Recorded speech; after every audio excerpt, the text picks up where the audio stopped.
السلام علیکم دوستو، کالے جن کا دوسرا اور آخری حصہ پیش خدمت ہے۔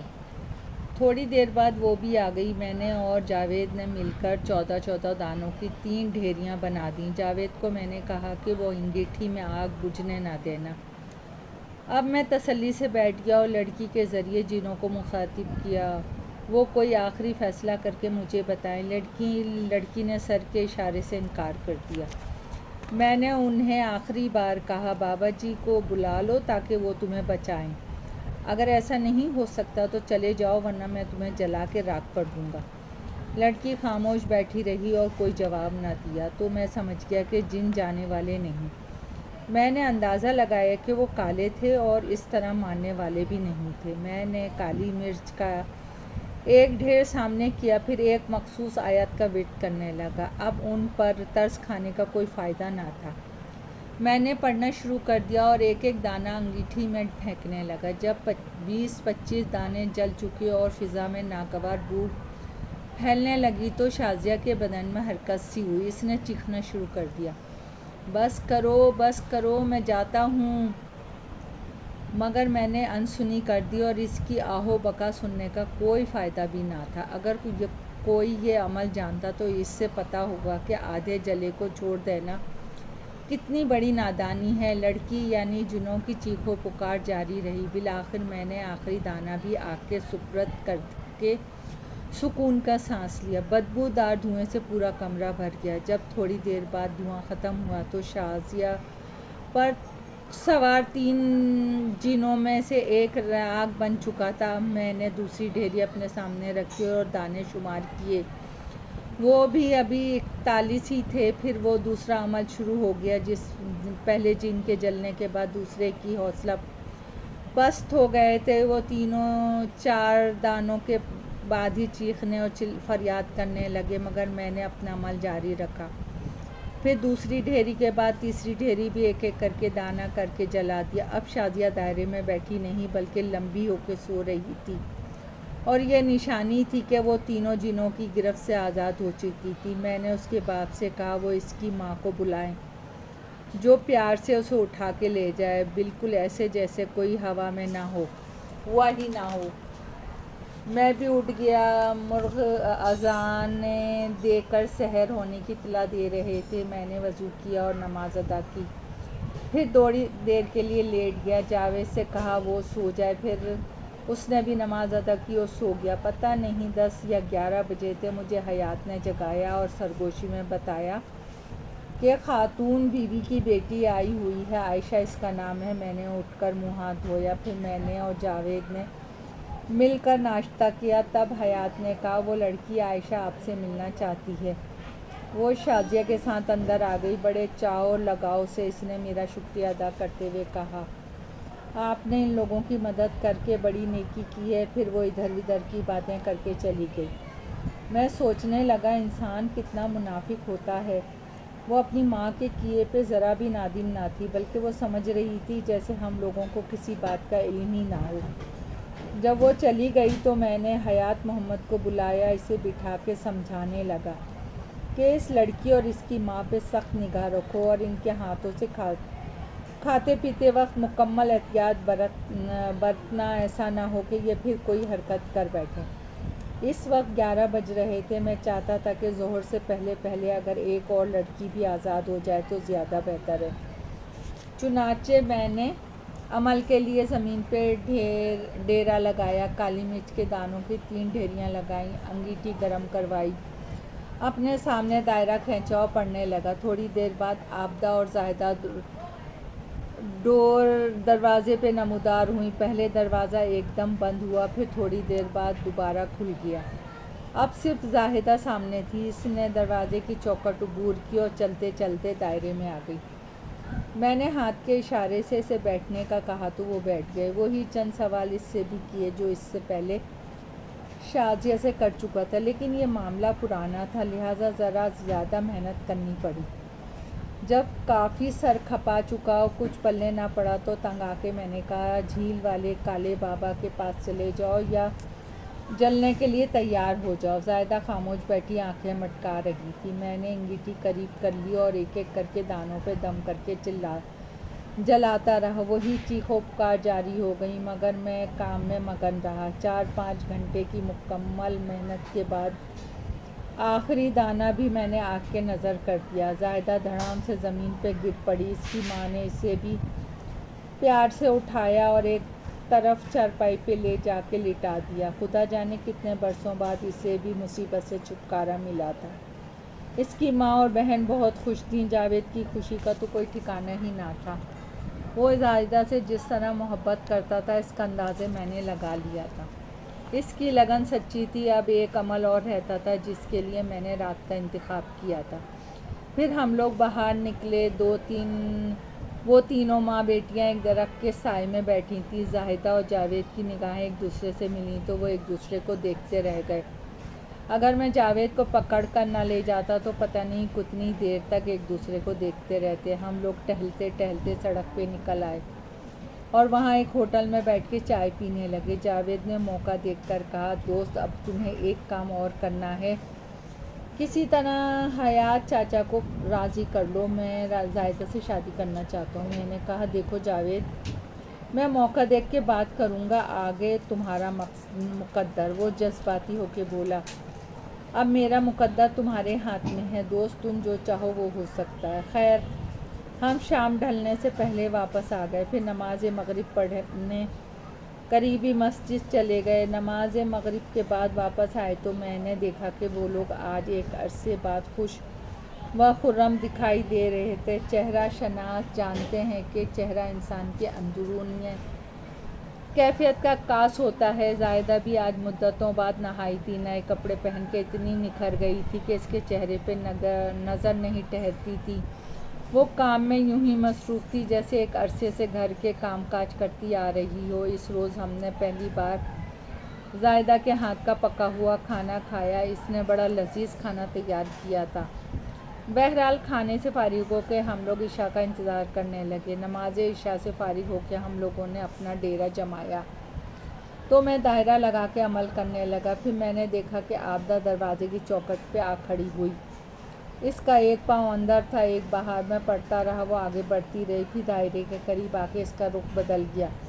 وہ دائرے سے کچھ دور جا کے کھڑی ہوئی اور ہنسنے لگی۔ کافی دیر ہنسنے کے بعد ایک مردانہ آواز ابھری، جھیل والے بابا سے ٹکر لینا اتنا آسان نہیں برخوردار۔ اس نے مجھے برخوردار کہہ کے مخاطب کیا تھا۔ میں تلملا گیا۔ جھیل والے بابا خود حاضر ہو گیا تھا یا پھر معمول کی صورت میں وہ مجھے مخاطب کر رہا تھا۔ کافی دیر تک جب عمل سے کوئی اثر نہ ہوا تو میں خاموش ہو گیا۔ میری خاموشی پر اس نے قہقہہ بلند کیا۔ یوں کمرے میں ایک آصف زدہ سا ماحول بن گیا۔ میں نے دیکھا جاوید سمیت سب کے چہرے پیلے ہو گئے۔ میں نے اپنی توجہ اس سے ہٹائی۔ پھر میں نے خوب سوچ کر ایک درود پاک کا عمل شروع کر دیا۔ کچھ دیر بعد اسے غافل پا کے میں نے عرش کے گرد ایک وسیع و نذیر حصار قائم کر دیا۔ اب وہ بابا جو دائرے میں نہیں آنا چاہتا تھا، اپنی غفلت سے میرے دائرے میں آ چکا تھا۔ اس کام سے فارغ ہو کر میں ایک بار پھر درود پاک پڑھنے لگا۔ جب یہ عمل مکمل کر چکا تو اسے مخاطب کیا، جھیل والے بابا ذرا سامنے تو آؤ۔ اس پر عابدہ نے جھرجھری سی لی۔ ہم سب یہ دیکھ کر دنگ رہ گئے کہ ایک کالا سا مینڈا اپنے بڑے بڑے سنگوں کے ساتھ وہاں کھڑا تھا۔ میں نے اسے مخاطب کیا، بابا اب اپنے چیلوں کا دیدار بھی کروا دے۔ عابدہ کے پیچھے سے کالے کالے ٹھنگنے سے برے ہیبت ناک قسم کے 3 جن نمودار ہوئے اور چلتے چلتے اپنے گیٹ کے پیچھے کھڑے ہو گئے۔ تب میں نے وہ عمل پڑھا جس کے فوراً بعد عابدہ اس حصار سے نکل کے دائرے میں پہنچ گئی۔ اب صورتحال یوں تھی کہ عابدہ دائرے میں گمسم بیٹھی تھی۔ وہ پوری طرح ان کے زیر اثر تھی، اس لیے ہوش حواس سے بیگانہ تھی۔ اتنے میں مجھے بے خبر پا کے وہ مینڈا اپنے چاروں پاؤں پر پیچھے ہٹنے لگا۔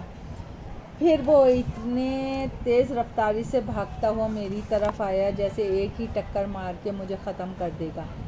اس کی برق رفتاری دیکھ کے حیات، جاوید، زاہدہ، شازیہ اور اس کی ماں خوف سے چیختے ہوئے میرے پیچھے کھڑے ہو گئے، مگر وہ مینڈا مجھ تک پہنچنے کے بجائے ایک دم کسی نادیدہ دیوار سے ٹکرا کے الٹ گیا اور خوفزدہ ہونے والے یہ تماشا بڑے غور سے دیکھنے لگے۔ مینڈا اس اچانک آفات سے گھبرا گیا تھا۔ اب اس نے پے در پے غیر مرئی دیواروں کو ٹکریں مارنی شروع کر دی۔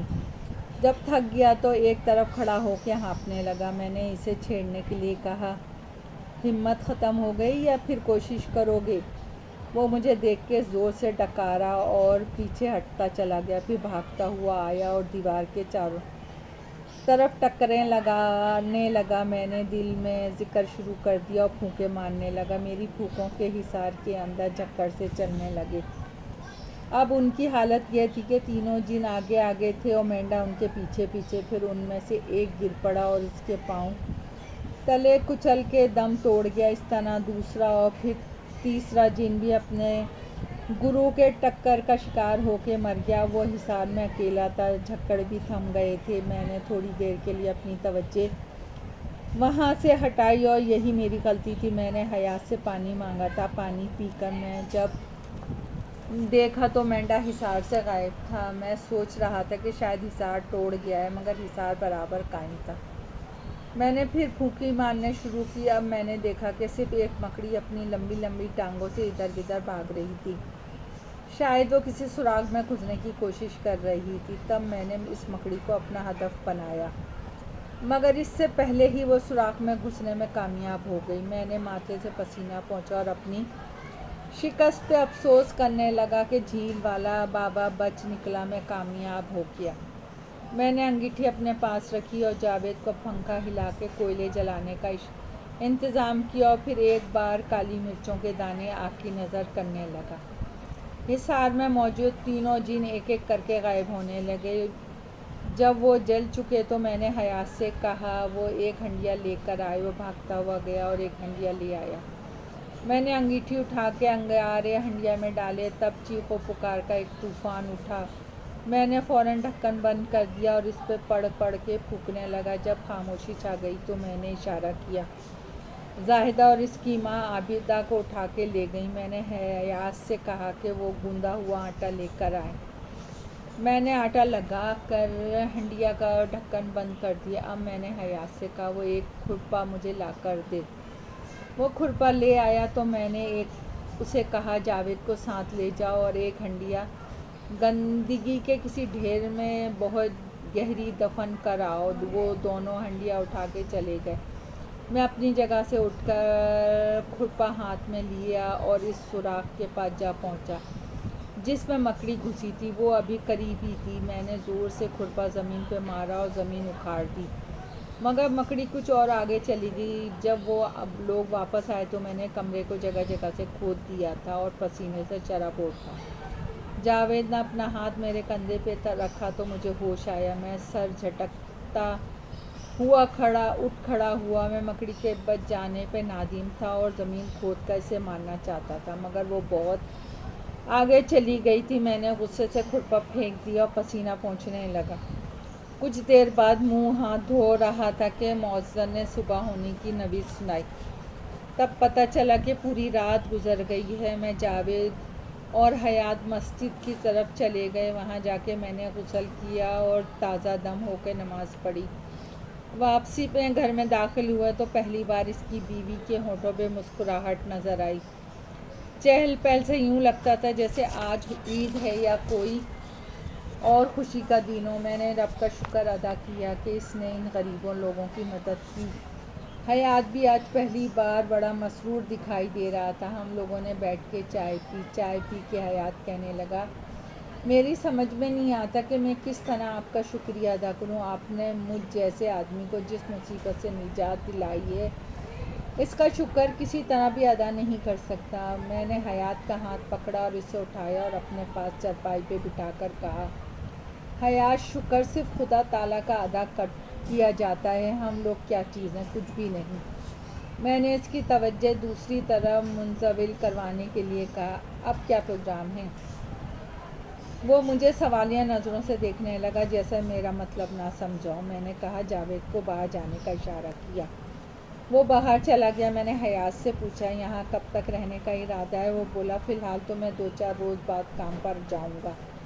میں نے کہا، میری مانو تو اب کام چھوڑ دو۔ وہ حیرت سے مجھے دیکھنے لگا جیسا کہہ رہا ہو تو پھر کیا کروں؟ تم یہاں ایک چھوٹی سی دکان کھولو، مگر دکان کے لیے تو پیسے چاہیے، وہ میرے پاس نہیں۔